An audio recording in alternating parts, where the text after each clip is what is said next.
সন্ধেবেলার টিফিনটা ছিল চিড়ের পোলাও। আর চিড়ের পোলাওটা আমি কিন্তু বেশ কয়েকদিন পরেই বানালাম। আর কিচ্ছু আমি দিইনি, গাজর তারপরে বিনস কিছুই দিইনি। আমি কিন্তু বানালে গাজর, কিশমিশ আর যা যা সবজি হয় মোটামুটি দিয়ে বানাই। তো গাজর আর বিনসটা দিলে কী বলো তো টেস্ট হয়, বাট আমি নর্মাল আলু আর বাদাম দিয়েই করেছি। আর পেঁয়াজ দিয়েছিলাম, কেননা পেঁয়াজটা দিলে একটু টেস্ট হয়। তো আর পোলাওতে তো একটু মিষ্টি না দিলে ভালো লাগে না, তো ওই জন্য একটু মিষ্টি মিষ্টি ছিল, একটু মেখে দিয়েছিলাম। আমি মেখে যদিও খাবার খাইয়ে।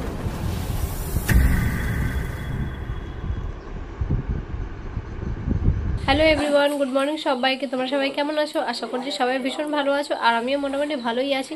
তো চলো আজকের ভিডিওটা সকাল থেকেই শুরু করা যাক। সকাল থেকে বৃষ্টি পড়ছে একদম ঝমঝম করে, তো ছাতা না নিয়ে বেরোলে হবে না। আমি যাই হোক, আমি কিন্তু দেখো নোংরাটা ফেলতে যাচ্ছি। নোংরা মানে এখানে আলু ঠালুর খোসা আছে। তো যাই হোক, এখানে মেয়েকেও দেখে নিলাম আমি যে ঘুমোচ্ছি কিনা। মেয়েকে দেখতে আসছি। দেখো ওয়েদারটার অবস্থাটা দেখো কি হয়েছে, মানে বৃষ্টি আর বৃষ্টি। তো যাই হোক, এখন কিন্তু ঘড়িতে 7:30 বাজে, আর তোমাদের বৃষ্টিটা দেখাচ্ছে কীরকম পড়ছে। তো যাই হোক, মেয়ে কিন্তু এখন ঘুমোচ্ছে দেখো। আর মশারিটা টাঙাচ্ছি।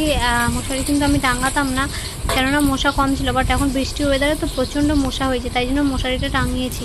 আর আজকে রান্না কিন্তু মাছ হবে। তো চলো তোমাদের সব কিছুই কিন্তু দেখাবো। আর দেখো রাস্তাঘাট কিন্তু পুরো ভিজে গেছে। তো বৃষ্টি পড়ছে, ভেজাটাই স্বাভাবিক। তোমাদের কি কারোর বর্ষাকাল ভালো লাগে একটু আমাকে কমেন্ট করে জানিও। আমার কিন্তু অতটাও ভালো লাগে না, আমার হচ্ছে বেস্ট শীতকাল। আমার শীতকালটাই বেশি ভালো লাগে। তো যাই হোক, এখানে মোটামুটি মাছ টাছ হয়ে গিয়েছে রান্না করা। তো শাশুড়ি মা উনি রান্নাটা করেছেন। তো আমি খালি এখানে এখন পাঁপড়টা ভাজতে এসেছি। তো আমার কিন্তু পাঁপড় ভাজা বেশ ভালোই লাগে। তোমাদের কার কার পাঁপড় ভাজা ভালো লাগে একটু আমাকে জানিও অবশ্যই প্লিজ। দেখো আমি তেলটা কড়াইতে দিয়ে নিলাম। আর তেলটা যতক্ষণ না গরম হচ্ছে ততক্ষণ একটু দেখো পাঁপড়গুলো আমি বের করে নিচ্ছি। আর এই পাঁপড়টা কিন্তু আমি আগেও ভেজেছিলাম, তো কয়েকটা ছিল, 5-6টার মতন ছিল, বেকার অনেক দিন ধরে পড়েছিল, ওই জন্য আমি একটু ভেজে নিচ্ছি। এটা কিন্তু সাবুর পাঁপড়। আমার কিন্তু এই সাবুর পাঁপড়ের টেস্টটা এত সুন্দর লাগে যে কি বলবো। নর্মাল যে হলুদ পাঁপড়গুলো হয় ওটার থেকে কিন্তু আমার এই সাবুর পাঁপড়টা খেতে খুব সুন্দর লাগে, বেশ ভালো লাগে আমার।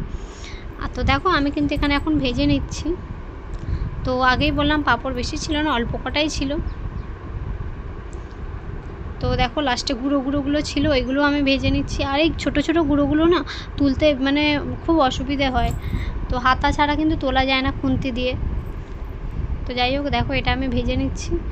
আর এমনভাবে ভাজছি যেন আলু ভাজি, কেননা ছোটো ছোটো হয়ে গেছে, বুঝতে পারছো, ভাঙা যেগুলো ছিল। আর এখানে দেখো পাঁপড়গুলো কি সুন্দর ফুলেছে না। আর দেখো আজকের মেনুতে আছে ভাত, আর এখানে দেখো পাঁপড় ভাজা। এটা বরের টিফিন আর কি, গোছানো হচ্ছে। তো দেখো এখানে আছে একটা তরকারি আর একটা মাছ ভাজা। তো দেখো ওই ছোটো টিফিন গাড়িটার মধ্যে নুন আছে, তো সব একেবারে এবার প্যাকিং করে দিল, ব্যাগে ভরে দেবে।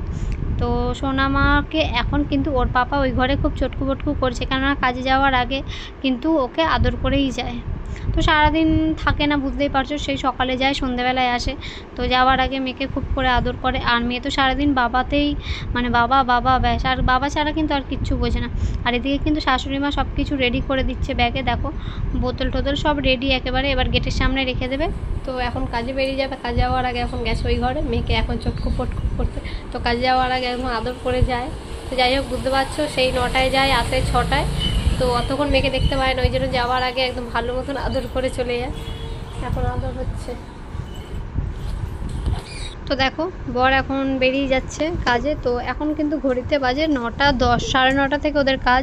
তো ওই 9:10-এও বেরিয়ে যায়। তো যাই হোক সব কিছু কমপ্লিট হয়ে গেছে। এইবারে আমি সোনামণিকে এখন তেলটা মাখিয়ে দিচ্ছি, মানে বডি অয়েলটা। তো অনেকদিন কাজ করা হয়নি। আর কি বলো তো, একদম খুব গরমকালে না আমি বডি অয়েলটা ইউজ করি না, কারণ একেই তো গরম, এবার তেল মাখলে আরও ঘেমে যাবে, পুরো চ্যাপচ্যাপে হয়ে যাবে। তো ওই জন্য আমি ওকে বডি অয়েলটা, এখন একটু ওয়েদারটা ঠিক আছে ওই জন্য আমি বডি অয়েলটা মাখাচ্ছি। আর আমি কিন্তু সব কিছু জনসেন্সের ইউজ করি, জনসেন্সের hair oil, body oil, cream, সব কিছু জনসেন্সের, শ্যাম্পু।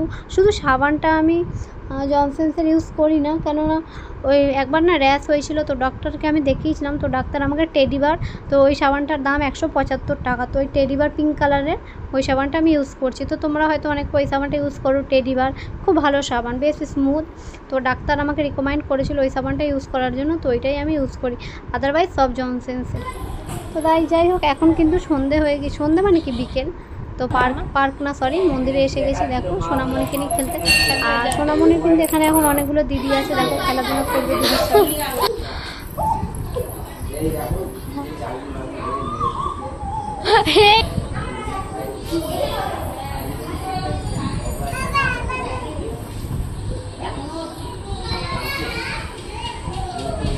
তো মেয়ে তো মানে খেলাতে ব্যস্ত আছে দিদির সাথে, ভীষণই ব্যস্ত। তো বন্ধুরা তোমাদের ভিডিওটা কেমন লাগছে আমাকে কিন্তু অবশ্যই জানিও। আর আমি কিন্তু তোমাদেরকে সব কিছু শেয়ার করি এবং ডেলি ভিডিও দেওয়ার চেষ্টা করছি শুধুমাত্র তোমাদের জন্য। আর দেখো প্রথমেই তোমরা দেখতে পেলে সন্ধেবেলা দেখো গরম বলে ফুফু করছে। তো চিড়ের পোলাও অনেকদিন পরেই বানালাম দেখো। এখানে যাই হোক একটা থালার মধ্যে নিয়ে নিয়েছি, আমি আর আমার বর খাবো। তো জানি না সোনামণি খাবে কিনা, তাও ট্রাই করছি। তো মেয়ে তো আমার কিছুই খেতে চায় না, তবুও মানে ওর সামনে দিয়েছি যাতে খায়, নিজের হাতেই সব কিছু আমি দিই ওকে। তো দেখো আমি বাদাম দিয়েছি, আলু দিয়েছি আর পেঁয়াজ দিয়েছি, আর কিন্তু কিছু দিন। তো চলো টাটা, ভিডিও আজকের মতো এইটুকুই। ভালো থেকো সবাই, love you all my friends, bye by.